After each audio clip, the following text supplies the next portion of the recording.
Peer, যেমন আমার ভাইয়ের সাথে আলোচনা করছিলাম, তার ভাইয়ের সাথে উনি বলে যে পিয়ার পদ্ধতিতে হলে উনি আপার হাউসের আছেন, আর পিয়ার পদ্ধতি না হলে আপার হাউসের মতো আর একটা লাক্সারিয়াস পার্লামেন্ট আলাদা সৃষ্টি করা সেটার প্রয়োজন নেই। এটা মানে উনি হয়তো ওনার বক্তব্য বলবেন, আমার সাথে এমনি যা পাশাপাশি আলাপ হয়েছে, তো সেই জন্য। তো যদি এইভাবে আসে যে পিআর পদ্ধতিতে গঠিত না হলে আপার হাউসের প্রয়োজন নাই, এই বিষয়ে তো অনেকে মতামত দিতে পারে। আর পিআর পদ্ধতি হলে তাহলে আমরা আপার হাউসে নাই, সেই বক্তব্য আমারও আছে। এই আর কি। ধন্যবাদ। ডিসেন্টিং নোটটা তাহলে আমরা এইভাবে তৈরি করতে পারি, যদি আপনারা অ্যালাউ করেন, যে উচ্চকক্ষ প্রতিষ্ঠার ব্যাপারে একমত যদি পিয়ার পদ্ধতিতে হয়, তাই তো? ইসেদের জামায়াতের অবস্থানটা তো তাই। যদি পিয়ার পদ্ধতিতে না হয় তাহলে আপনারা উচ্চকক্ষ চাচ্ছেন না, তাই তো? না, আচ্ছা ঠিক আছে, তাহলে একটু এক্সপ্লেইন করেন। এটা এই দুটো কথার ভিতরে একটু পার্থক্য হয় মিনিংয়ে, যে পিয়ার না হলে উচ্চকক্ষ নয়, আর একটা হচ্ছে আমরা উচ্চকক্ষ চাই, পিয়ার চাই। এই দুটা ল্যাঙ্গুয়েজের ভিতরে কিন্তু পার্থক্য আছে। তো আমাদের বক্তব্য হচ্ছে আমরা পিয়ার চাই এবং উচ্চকক্ষ চাই এবং পিয়ার পদ্ধতিতে চাই। আমরা কোনোটাতে হা না বলবো না। আমি একটু স্ট্রিমলাইন করার জন্য একটু ইন্টারজেক্ট করতে চাই। একটা জিনিস কি, আমাদের প্রাথমিক পর্যায়ের আলোচনায় আমরা যেটা দেখেছিলাম যে প্রায় সকল দলই উচ্চকক্ষ প্রতিষ্ঠা করতে চান। আমরা এভাবে এই পজিটিভ স্টেটমেন্টটা দিয়ে শুরু করি। তবে নিম্নোক্ত দলগুলো পিআর পদ্ধতি হলে উচ্চকক্ষের প্রতিষ্ঠার পক্ষে নয়। আমরা কি এইভাবে বলতে? না, আমি মনে করি যদি আপনি এভাবেই বলেন যে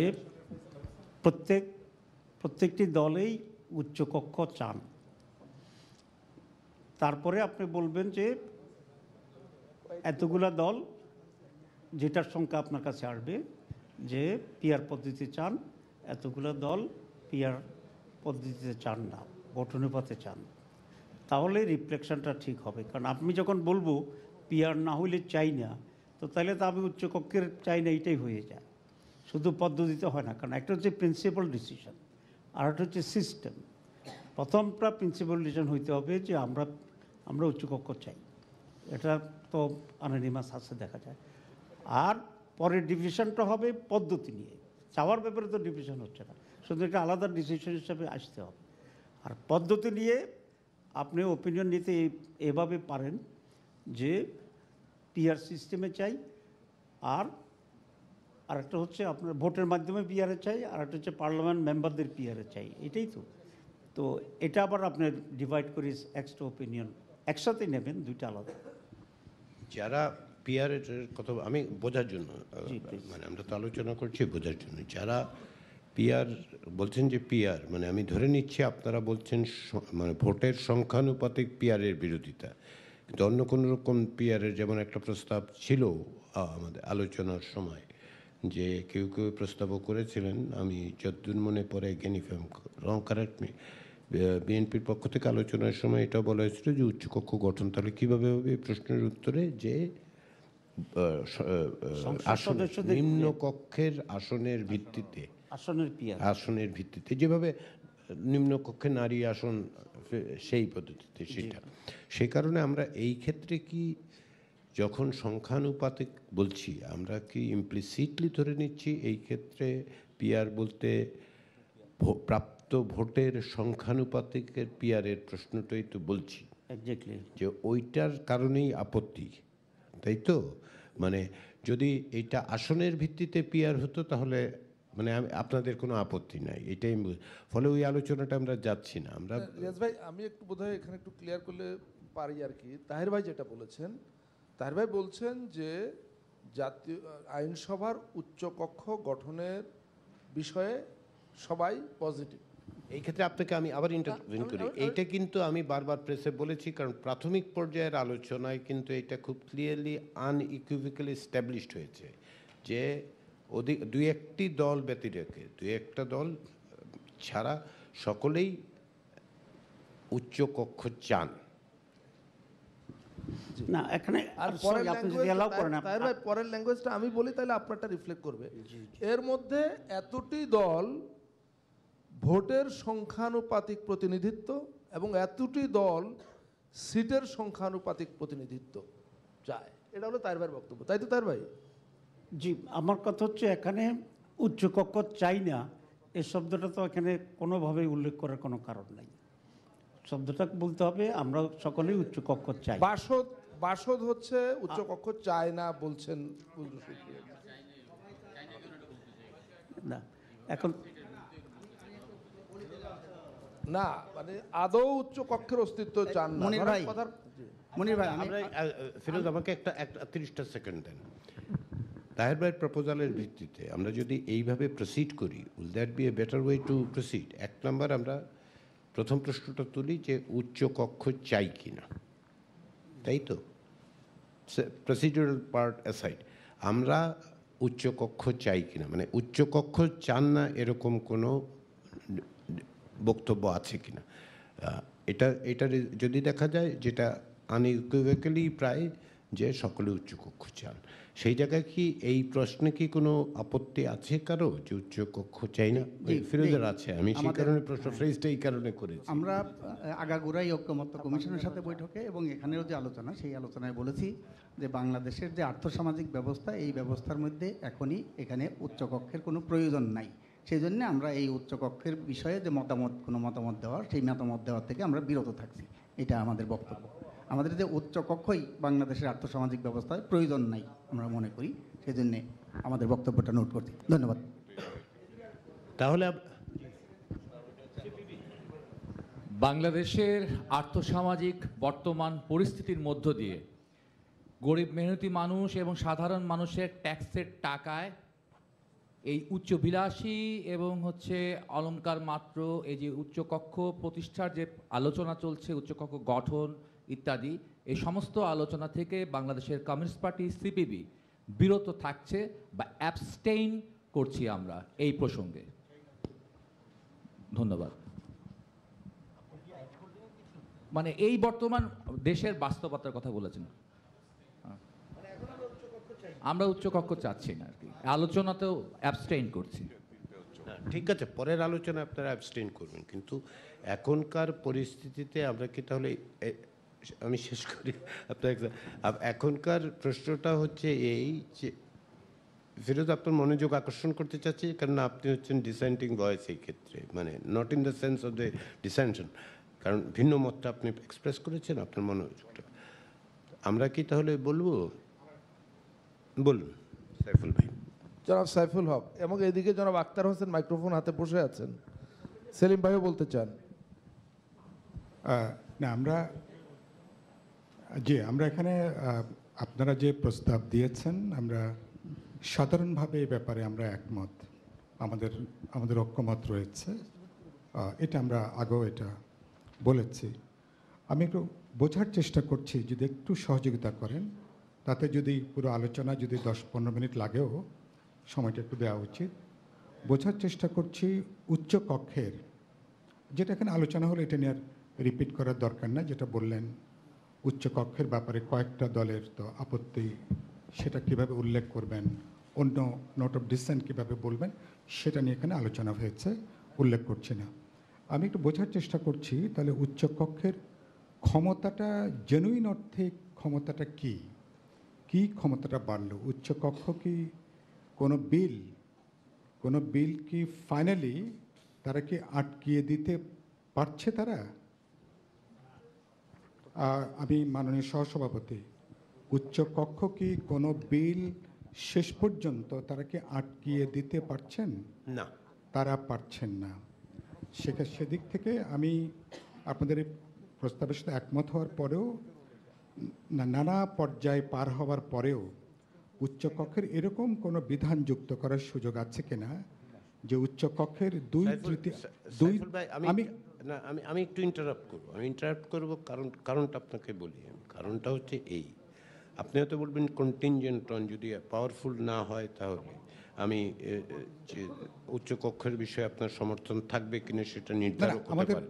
আর আমি যেটা বলবো সেটা না হলেও আমাদের ব্রডলি সমর্থনটা থাকবে, এটা নিয়ে প্রশ্ন নেই। আমি শুধু বলেছি যে একটা অপশন রাখাটা উচ্চকক্ষের, এটা তো শুধু এটা অলংকার। অলংকার মানুষ কেন পড়ে?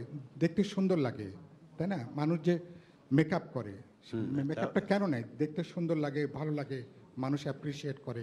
আমরা নিশ্চয়ই কেবল এই বিবেচনা থেকে করি না, একটা চেকস অ্যান্ড ব্যালেন্সের জায়গা থেকে নিম্ন কক্ষকে একটা জবাবদিহিতার মধ্যে রাখা, সার্ভাইলেন্সে রাখা, কনস্ট্যান্ট একটা মনিটরিংয়ের মধ্যে রাখা, এবং তারা যেন কোনোভাবে স্বেচ্ছাচারিতার জায়গাটা যেতে না পারেন। মূল রাজনৈতিক লক্ষ্য তো এটা উচ্চকক্ষ করবার ক্ষেত্রে। সেদিক থেকে শেষ পর্যন্ত যদি এমন কোনো জরুরি বিষয় হয় যে বিষয়টা উচ্চকক্ষের যদি আটকাতে গেল, কমপক্ষে 2/3 সদস্য যদি মনে করেন এই বিলটা কোনোভাবেই এটা পাশ করার উপযুক্ত না, সমস্ত প্রক্রিয়া কমপ্লিট করার পরে এইটুকু এখতিয়ার উচ্চকক্ষকে শেষ পর্যন্ত দেওয়ার কোনো বিধান রাখা যায় কিনা, এইটুকু প্রস্তাব। না জাস্ট আমার, তাহলে জিনিসটা একটা কম্প্রিহেন্সিভ প্রস্তাব আকারে, তাহলে আপনি জিনিসটা এখতিয়ারের ক্ষেত্রে প্রস্তাব করছেন যে যে কোনো বিল যেন শেষ পর্যন্ত মানে এমনিতে এটা অ্যাপ্রুভড বলে কনসিডার্ড হবে, কিন্তু স্পেসিফিক্যালি কোনো বিল যদি স্টপ করতে চায় তাহলে 2/3 মেজরিটি ইউজ করে সে যে কোনো লোয়ার হাউসের বিল যেন স্টপ করতে পারে, সেইটা আপনি প্রপোজ করছেন। আচ্ছা, ঠিক আছে। আপনার যারা নোট নিচ্ছেন তারা কি নোট নিতে পারলেন যে কিভাবে সাইফুল ভাই বলেছে? যে ঠিক আছে, কারণের আপনার জন্য উচ্চকক্ষ হ্যাঁ, করা, point তাহলে noted. তার একটা রেশনাল এবং লজিকটা থাকে আর কি। আমাদের যেমন প্রস্তাবগুলির মধ্যে একটা আছে যে সংবিধান সংশোধন, সিম্পল মেজরিটি অ্যাটলিস্ট, যেন সংবিধান সংশোধনের ক্ষেত্রে আপার হাউস, তাহলে শুধুমাত্র লোয়ার হাউসের 2/3 majority would not be sufficient যে আপনি একটা কনস্টিটিউশন অ্যামেন্ড করে ফেললেন। তার জন্য আপার হাউসের অ্যাটলিস্ট মেজরিটিটা লাগবে। একটা চেকস আসলে তৈরি হচ্ছে, এটা একটা বড় রকমের চেকস বলে আমরা মনে করি আর কি। আপার হাউসের ভূমিকাগুলোর মধ্যে একটা বড় রকমের চেক হচ্ছে এইটাই। সংবিধান সংশোধনেরটাকে আপনি আরেকটা স্ক্রুটনির মধ্যে দিয়ে যেতে হবে আর কি।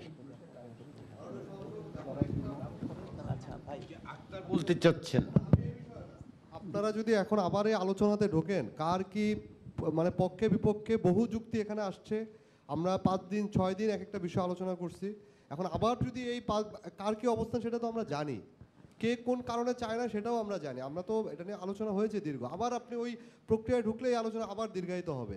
অনেকগুলো এজেন্ডা আছে, পদ্ধতি বাস্তবায়নের পদ্ধতি এখনো আমরা এটা আলোচনাই করতে পারি নাই। এভাবে যদি আপনি সময় ক্ষেপণ হয় এভাবে, আজকে আলোচনা শেষ হবে না।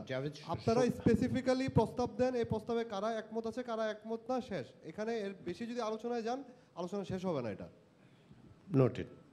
ভাই মনির ভাই, আমি কি বলতে পারি একটু 1 মিনিট? আচ্ছা, জনাব আক্তার হোসেন, সদস্য সচিব, ন্যাশনাল সিটিজেন্স পার্টি। মাননীয় সভাপতির দৃষ্টি আকর্ষণ করছি, আসলে কমিশনের তরফ থেকে আজকে যে প্রস্তাব করা হয়েছে যে রাজনৈতিক দলগুলো ভোটের সংখ্যানুপাতিক প্রতিনিধিত্ব পদ্ধতির ভিত্তিতে উচ্চকক্ষের নির্বাচনের জন্য 100 জন প্রার্থী মনোনীত করবে, আমরা তো এই প্রস্তাবের সঙ্গে একমত। কমিশনের মূল প্রস্তাব হলো পিআর সহকারী উচ্চকক্ষ হবে। যদি এই প্রস্তাবের সঙ্গে কেউ একমত না থাকেন, অর্থাৎ পিআর হলে উচ্চকক্ষ চাই না, এই মতামতটা যাদের, সেটাকে আমরা এখানে ডিসেন্ডিং ওপিনিয়ন হিসেবে নিতে পারি, কিন্তু মোটা দাগে তো আমরা একমত।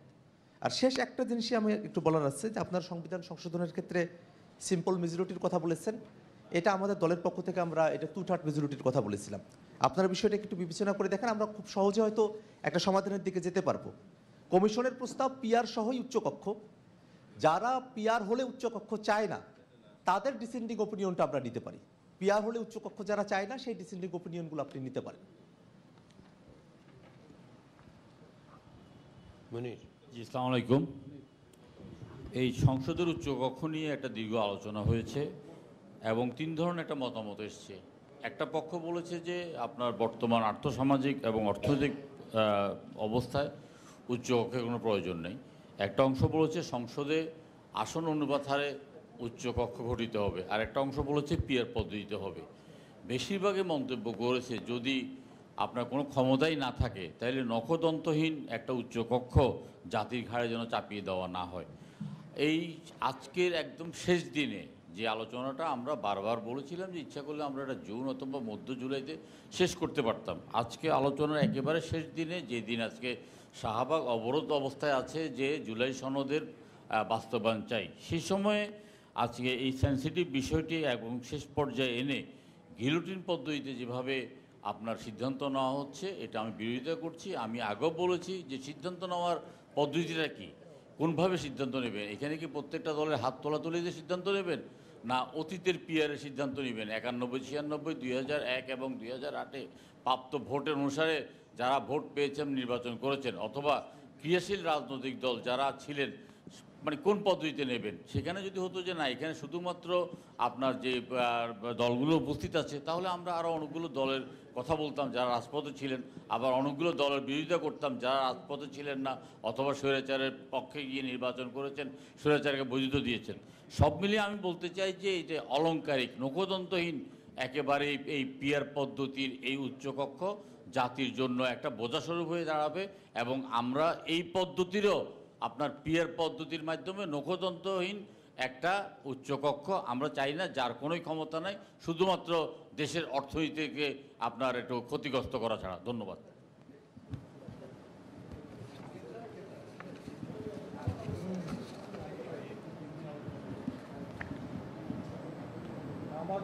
এরপরে কার নাম আছে দেখেন? এই মুনির,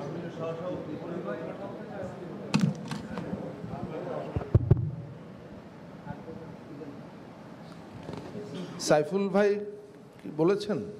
আচ্ছা, বলেছেন। জনাব সানি আব্দুল হক, সানি আব্দুল হক।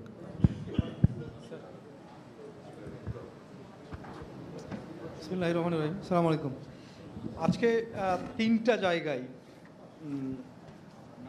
যে আমার পক্ষ থেকে আর কি, এটা দ্বিমত বলবো না, বাট এটা আলোচনার দাবি রাখে বলে বোধ করি। সেটা হচ্ছে যে উচ্চকক্ষের আইন প্রণয়নের প্রস্তাব করার ক্ষমতা থাকবে না।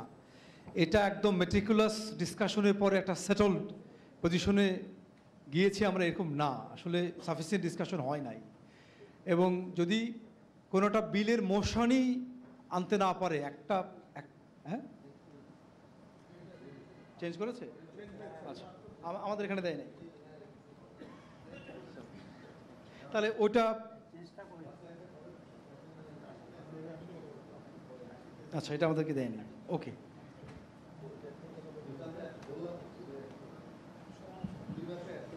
আচ্ছা। আর সাধারণ সংখ্যাগরিষ্ঠতা কি আমরা আলোচনা শেষে ঐক্যমত্যে পৌঁছেছিলাম এর আগে? আমার তো মনে পড়ে না। একটা বড় অংশের কিন্তু অ্যাসপিরেশন ছিল 2/3 মেজরিটি। যদি না হয় তাহলে তো এটা জাস্ট অটোমেটিক্যালি স্বয়ংক্রিয়ভাবে পাশ হয়ে যাবে। না, ডিসেন্টের প্রশ্ন না, এটা যদি সাফিসিয়েন্ট ডিসকাশনের উপর একটা সেটেল পজিশন হয়, সেক্ষেত্রে আপনি আমাকে ডিসেন্ট করার জন্য ইনভাইট করতে পারেন। কিন্তু it was never discuss as such. আলোচনা হয়েছে কিন্তু সাফিসিয়েন্টলি হয় নাই, কারণ ইনিশিয়াল এক্সপেকটেশন এরকমই ছিল 2/3 হবে অ্যাটলিস্ট।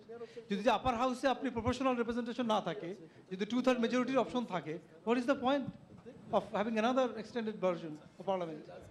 আমরা তো প্রপোর্শনাল রিপ্রেজেন্টেশন না থাকার কথা বলছি না। না, আপনারা at all material times it was there. কমিশনের পজিশন সেটল ছিল অ্যাট অল ম্যাটেরিয়াল টাইমস। এটা নিয়ে আজকে যারা বলছে আর কি যে এটা পিআর আজকে হঠাৎ করে নতুন সারপ্রাইজিংলি পাচ্ছি, ব্যাপারটা তো এরকম না। ইট ওয়াজ অলওয়েজ দেয়ার, সবসময় এটাই পজিশন ছিল। তো ওইটাতে আপনি ফেয়ার হবে এটা বলা যে আপনি যদি if you still not agree today, তাহলে আপনি dissent then, it is fair ওই জায়গায়। কিন্তু 2/3 majority, if my memory serves me properly, it was never meticulously discussed and we did not come to a common agreement যে এটা আমরা step down করে ফল back করে আমরা আলোচনায় শেষ পর্যন্ত সিদ্ধান্ত গ্রহণের দায়িত্বটা কমিশনকে দেওয়া হয়েছিল। যে হ্যাঁ, ওটা স্যার একমত। সেই কারণেই, যেহেতু আপনার একটা হচ্ছে যে কমিশনের আলোচনার মধ্যে কেউ কেউ প্রশ্নটা তুলেছিলেন সিম্পল মেজরিটি দিয়ে আপার হাউসে করার। আমরা বিভিন্ন রকম অপিনিয়নের জায়গায় প্রত্যেকটা ব্যাপারে ঐকমত্য হয়ে থাকলে তো এই আলোচনা আজকে করতামই না, আমরা সেদিনই ডিসাইড হয়ে গেছিল। স্যার যে পয়েন্টের জন্য বলছি, of course commission has the authority, sufficient authority আছে টু মেক এ ডিসিশন, এটা ঠিক আছে, একমত।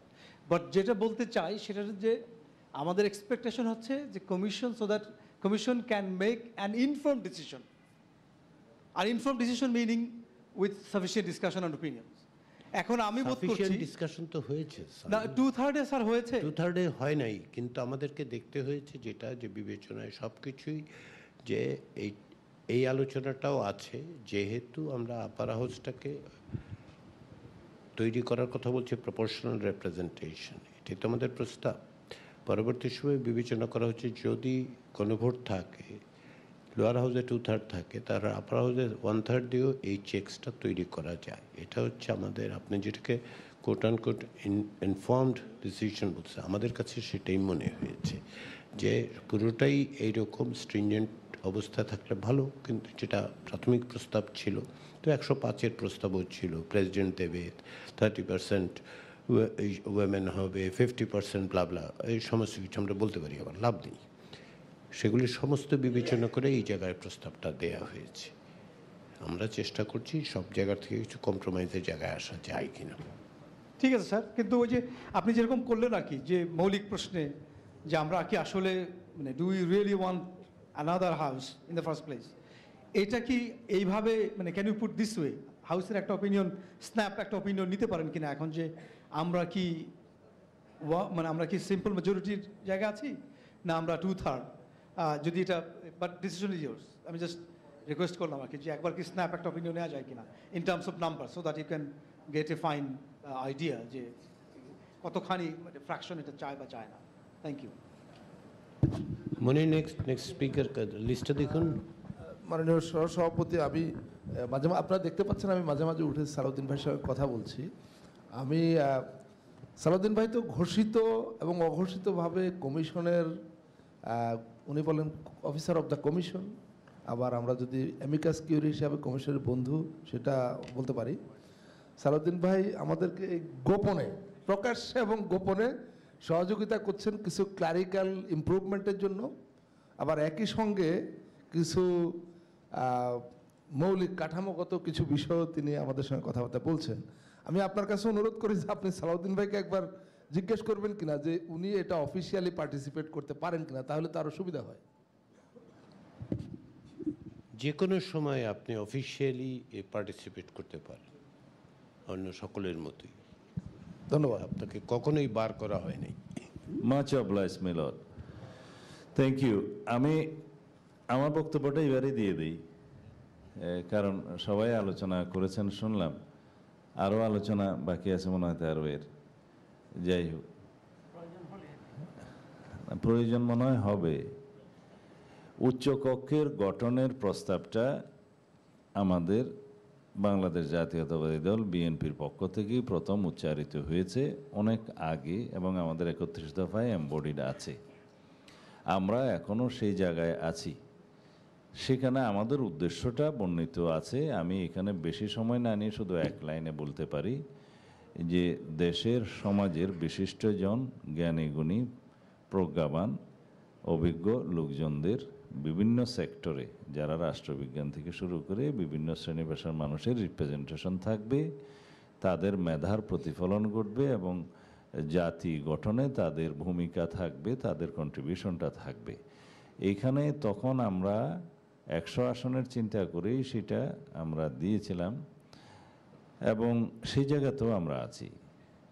কিন্তু তাদের দায়িত্ব কর্তব্যের মধ্যে আমরা ডিটেইলিং করার জন্য কখনো সেটা ডিটেল পরিকল্পনা প্রকাশ করিনি।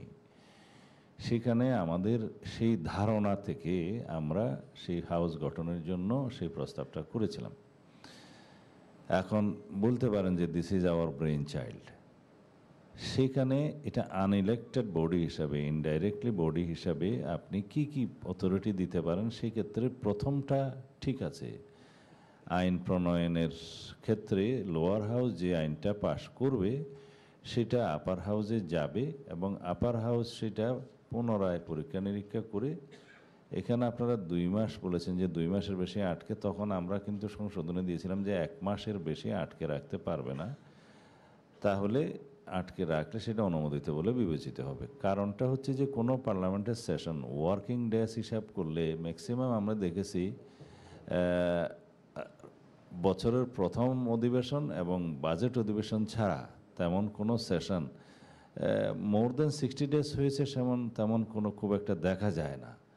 তো তো সেই ক্ষেত্রে যদি 2 মাসেই ওখানে আটকে থাকে, এক সেশনে কোনো বিল আর পাশ হবে না। পাশ না হলে যেটা হবে, সরকার পরিচালনায় জটিলতার সৃষ্টি হবে, আইন প্রণয়নের ক্ষেত্রে জটিলতার সৃষ্টি হবে। তো সুতরাং ওখানে 1 মাস থাকাটাই ঠিক হবে, এবং সেইটা পরবর্তীতে আবার লোয়ার হাউসে আসবে, তাও প্রেসিডেন্টের কাছে যাবে প্রসিডিউরালি। তো সেই জন্য যেটা যাচাই বাছাই এবং ফার্স্ট রিডিং বিল উপস্থাপন, সেকেন্ড রিডিং বক্তব্য, থার্ড রিডিং যাচাই বাছাই কমিটি স্ট্যান্ডিং কমিটিতে যাবে, সংসদীয় কমিটিতে, সেখান থেকে আবার ফেরত আসবে এবং ফোর্থ রিডিংয়ে সেটা পাস হয়।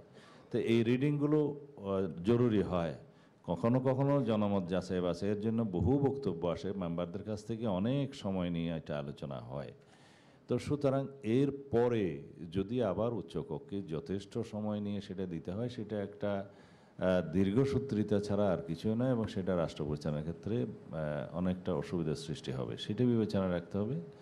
আর দ্বিতীয় হলো, খতে যেটা বলেছেন যে উচ্চকক্ষ বিল পর্যালোচনা বিশ্লেষণ করে আইন দ্বারা নির্ধারিত, মানে উক্ত ওই এক আইন আর নির্ধারিত সময়ের মধ্যে অনুমোদন বা প্রত্যাখ্যান করবে, বা প্রত্যাখ্যানের ক্ষেত্রে আপনাদের সংশোধনী আনতে হবে, বা সংশোধনী সুপারিশ করবে। যদি একটা ইনডাইরেক্টলি ইলেক্টেড বডির কাছে লোয়ার হাউসের ডাইরেক্টলি সোভারেইন পার্লামেন্টের ক্ষেত্রে জনগণের প্রতিনিধি হিসেবে যে আইনটা পাশ করবে, সেটা যদি তারা সরাসরি আনইলেক্টেড বডি প্রত্যাখ্যান করার ক্ষমতা পায়, সেটা ডেমোক্রেটিক্যালি প্র্যাকটিসটা ঠিক হবে না। সুপারিশ সহ প্রেরণ করুক। তারপরেরটা বলেছেন, যদি উচ্চকক্ষ কোনো বিল অনুমোদন করে, মানে সেই ক্ষেত্রে শুধু আর কোনো ফর্মালিটিস নাই, প্রেসিডেন্টের কাছে পাশ করার জন্য যাবে, সেটি ইজ অল রাইট।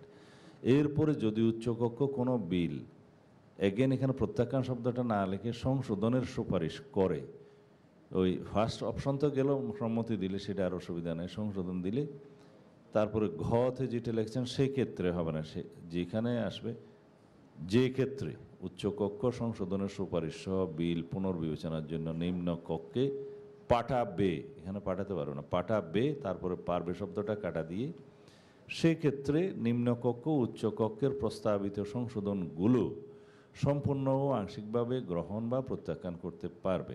ঠিক আছে। এরপরে উচ্চকক্ষের কাছ থেকে ফেরত পাঠানো বিল যদি নিম্নকক্ষের অধিবেশনে পাশ হয় আর কি, সেটা উপরের অনুচ্ছেদে যেভাবে পাশ হলো, তবে উচ্চকক্ষের অনুমোদন ছাড়াই বিলটি রাষ্ট্রপতির অনুমোদনের জন্য পাঠানো হবে। এটা ঠিক আছে, কারণ ফের আবার উচ্চকক্ষে পাঠানোর প্রয়োজন হবে না। এটাই আসলে প্র্যাকটিস। এখন যেভাবে রাষ্ট্রপতি আর্টিকেল 80 অনুসারে একবার বিল ফেরত পাঠাতে পারেন, পার্লামেন্টের পাশকৃত বিল, সেই ক্ষেত্রেও পার্লামেন্ট আবার জেনারেল মেজরিটিতে এটা পাশ করে পুনরায় পাঠালে সেটা রাষ্ট্রপতি সাইন করতে বাধ্য, সেটা বলা আছে। এক্ষেত্রেও একই রকম প্রায় বিধানটা। তারপরের 2টা বিধানে আমাদের দলের পক্ষ থেকে আমাদের এটা আমাদের রিজার্ভেশন আছে, আমাদের এইটা আমরা কখনোই সংবিধান সংশোধন সংক্রান্ত কোনো বিল একটা ডাইরেক্টলি আনইলেক্টেড প্রতিনিধিদের হাউসে আমরা পাঠাতে চাই না, পারি না। সেই জন্য এখানে একটা বোটলনেক সৃষ্টি হবে। আমরা সংবিধান সংক্রান্ত যে কোনো বিল উচ্চকক্ষে পাঠানোর বিরুদ্ধে। আর তারপরেরটা তখন আর আলোচনায় আসবে না, সংবিধানের প্রয়োজনীয় সংশোধনের ক্ষেত্রে যেগুলো আর্টিকেলে চেঞ্জ সেটা আসবে, সেটা আর আসবে না।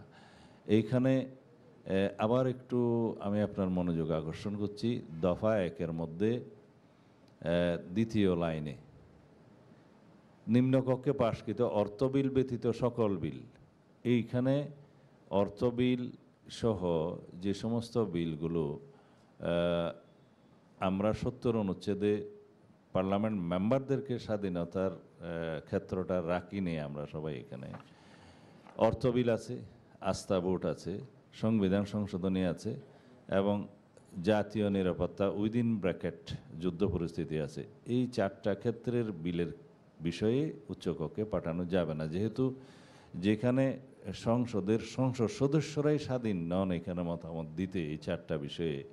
সুতরাং সেই বিষয়গুলো যদি আপনি আবার আপার হাউসে পাঠান, সেটা একটু কন্ট্রাডিক্টরি হয়, যে নিম্নকক্ষের right of the directly elected representatives যারা সোভারেইন, তাদেরকে আপনি আবার আন্ডারমাইনিং করা হবে, যে তাদেরটা আবার ওভাররাইট করা একটা আনইলেক্টেড বডির ক্ষেত্রে সেটা কখনো ডেমোক্রেটিক প্র্যাকটিস হতে পারে না। তো সেই জন্য এখানে একটু আপত্তি আছে। অর্থ বিল, আস্থা বিল, সংবিধান সংশোধন বিল এবং জাতীয় নিরাপত্তা উইদিন ব্র্যাকেট যুদ্ধ পরিস্থিতি, যেটা আমরা এগ্রিড হয়েছে প্রায় আর কি, আমরা নোট অফ ডিসেন্ট দিয়ে এগ্রিড হয়েছে, এই 4টা ক্ষেত্র বাদে বাকিগুলো উপস্থাপন হবে জেনারেল বিল হিসাবে, সেগুলো যাবে অ্যাকসেপ্ট দিস বিলস। তখন সেটা যেভাবে বলেছি ওইভাবে আছে। এইভাবে হলে আমরা আছি, আর এইভাবে না হলে উই আর সরি দ্যাট আমরা আপনাদের সাথে এই জায়গায় আমাদের একটু দ্বিমত আছে বা ভিন্ন মত আছে। Thank you very much. আমি এই বিষয়ে আর বক্তব্য না দিলে খুশি হব, না দিতে হলে আর কি, না দিতে হলে। Thank you. মাননীয় সহসভাপতি, আপনি কি পরিষ্কার হতে পেরেছেন যে সালাউদ্দিন ভাই কিভাবে হলে আছেন, কিভাবে হলে নাই? সেটা পিয়ারের প্রসঙ্গটা তো না, উনি ফাংশনের কথা বলছিলেন।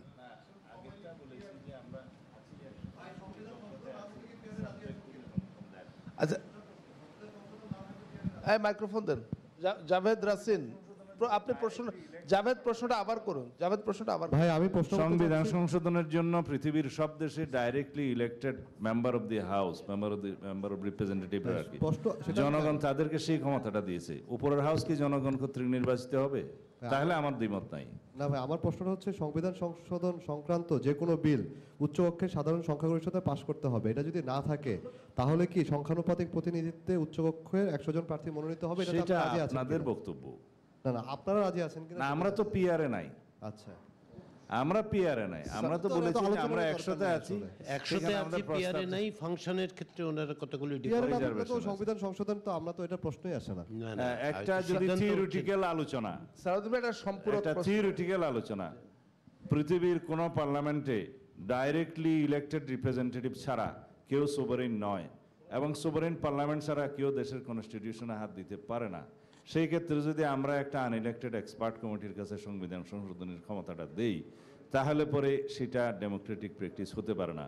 This is the principal of the law, এবং এখানেই হচ্ছে সুপ্রিমেসি অফ দি কনস্টিটিউশন, এখানেই হচ্ছে আর্টিকেল 7 অনুসারে supremacy of the people of the country, এবং তাদের সেই ক্ষমতাটা আপনি তাদের দ্বারা নির্বাচিত প্রতিনিধির বাইরে, তাদের ছাড়া ইনডাইরেক্টলি ইলেক্টেড আর একটা হাউসের কাছে কনস্টিটিউশন চেঞ্জ করার মতো ক্ষমতা দিবেন, এটা ডেমোক্রেটিক প্র্যাকটিস হতে পারে না ওয়ার্ল্ড ওয়াইড। যদি থাকে আপনারা মেসাল দিতে পারেন। সালাউদ্দিন ভাই, আমার শুধু প্রশ্ন যে এখনকার পদ্ধতিতে জাতীয় সংসদে যে সংরক্ষিত আমরা আসলে বুঝি তো, তারা কি আপনারা চাচ্ছেন পার্লামেন্টের একটা আপার হাউস আনইলেক্টেড বডি হলেও সেখানে যাতে সংবিধান সংশোধনের বিষয়টা নিয়ে এসে জীবনে কেউ সংবিধান সংশোধন না করতে পারে, সেই সেন্সটা আমরা জানি তো, বুঝি তো। কিন্তু কথা হচ্ছে সেটা ইম্পোজ করবেন কেন? সেটা যদি জাতি সর্বসম্মতভাবে গ্রহণ না করে ইম্পোজ করাটা তো ঠিক না। এটাই হচ্ছে আমাদের বক্তব্য। আর থিওরিটিক্যালি কেন এটা ফিজিবল নয় সেই কথাটাই আমি বলতে চেয়েছি। আমাদের তো উদ্দেশ্যের কোনো ঘাটতি নেই, কিন্তু কথা হচ্ছে যে জাতির উপরে এমন এমন জিনিস নিপতিত না হোক, ইম্পোজ না হোক, যেটা পরবর্তীতে অনেক বেশি ডিফিকাল্টির সৃষ্টি করবে ন্যাশন পরিচালনায়। থ্যাংক ইউ ভাই। মানে ভোটের অনুপাতে, ভোটের যে সংখ্যানুপাতিক প্রতিনিধিত্ব, এটা তো পুরো পৃথিবীতেই ডেমোক্রেটিক একটা প্রসেস। আমার মনে হয় আনইলেক্টেড জিনিস না। না না, এই থিওরিটিক্যাল ডিবেটে যাওয়ার দরকার নেই। আপার হাউসেও জাভেদ এই থিওরিটিক্যাল ডিবেটে আমরা যাব না। উনি ওনার পজিশন, লোয়ার হাউস গঠিত হয় সেক্ষেত্রে তো আলাদা। জাভেদ আমি আপনাকে সালাউদ্দিন ভাই, লোয়ার হাউস সালাউদ্দিন ভাই সেক্ষেত্রে আলাদা। না ভাই, সালাউদ্দিন ভাই সেম জিনিসটা আছে। আমি 80-90টা দেশে বিভিন্নভাবে পিআর প্র্যাকটিস হয়, সেটা লোয়ার হাউসের ক্ষেত্রে প্রাইমারিলি হয়। সালাউদ্দিন ভাই, সেই ক্ষেত্রে তো আমি যাচ্ছি। আপনার মনোযোগ আকর্ষণ করতে হাউসও আছে। লোয়ার যেখানে অ্যালাউড তখন আপারে অ্যালাউড হয়। আচ্ছা, আপনারা কেউ আমার কথা শুনছেন না। আচ্ছা, শুনুন সালাউদ্দিন ভাই, পিআর নাই, সুতরাং আপার হাউসে পিআর আমরা না না। সালাউদ্দিন ভাই, আমি একটু মনোযোগ আকর্ষণ করি। এখন 1:55 বাজে, নামাজেরও টাইম হয়েছে, প্লাস হচ্ছে এটা একটা অনেকটাই থিওরিটিক্যাল ডিবেটে চলে যাবে। এই ডিবেটে আমরা যেতে পারবো না। জাভেদ, আপনার পয়েন্ট।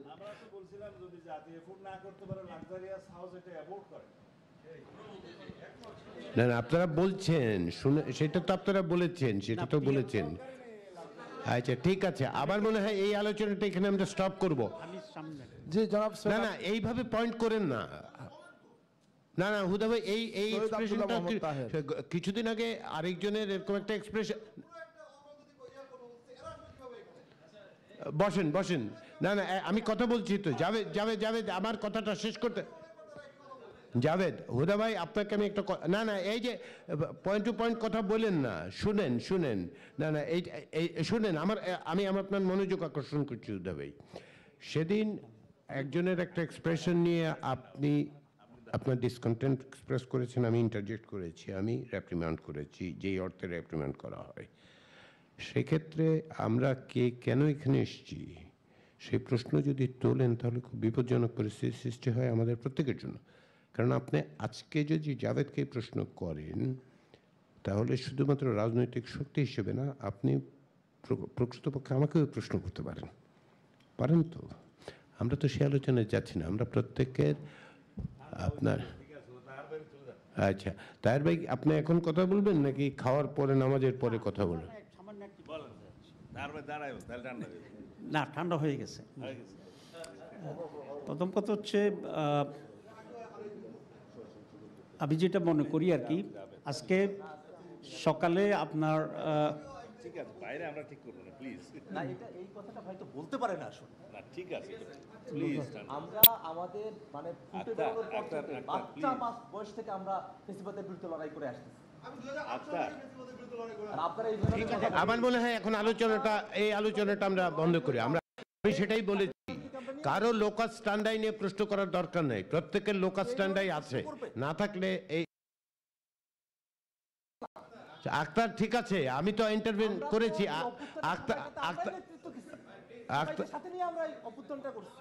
আক্তার আপনার কাছে আমার অনুরোধ যে ঠিক আছে, প্রত্যেকেই সেন্টিমেন্টটা বুঝতে পেরেছে, প্রত্যেকেই রেকগনাইজ করছে। আমার এজেন্সি নিয়ে প্রশ্ন ওঠে। না তা বুঝতে পেরেছি। আমার দল এবং আমার দল শুধু না, গোটা অভ্যুত্থানে যে ছাত্র জনতা মাঠে নেমে আসলো তাদের অস্তিত্ব নিয়ে, তাদের এজেন্সি নিয়ে প্রশ্ন ওঠানো হচ্ছে। আক্তার ঠিক আছে, এটা তো প্রত্যেকেই রেকগনাইজ করেছে। না আক্তার প্লিজ, ভূমিকা না আক্তার আমি বুঝতে পেরেছি আপনার সেন্টিমেন্টটা, প্রত্যেকেই বুঝতে পেরেছি। Javed that means that point. এখন আসেন আমরা, ঠিক আছে আপনার প্রশ্নটা এই প্রশ্নটা করার কারণে ওনার সরি বলা উচিত। আচ্ছা ঠিক আছে, আপনি এখন টায়ার বাইককে দেন। এখন 2টা বাজে, প্রত্যেকেই আমরা সম্ভবত ক্ষুধার্তও বটে। আমার মনে হয় আমরা টায়ার বাইয়ের কথাটা শুনে না, প্লিজ হুদা ভাই এখন কথা বলবেন না। আচ্ছা হুদা ভাই সরি বলছি, ঠিক আছে।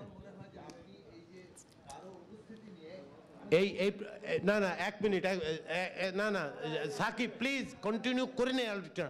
এইটা আপনি শুনেন, না সাকিব এটা বললে তো হবে না।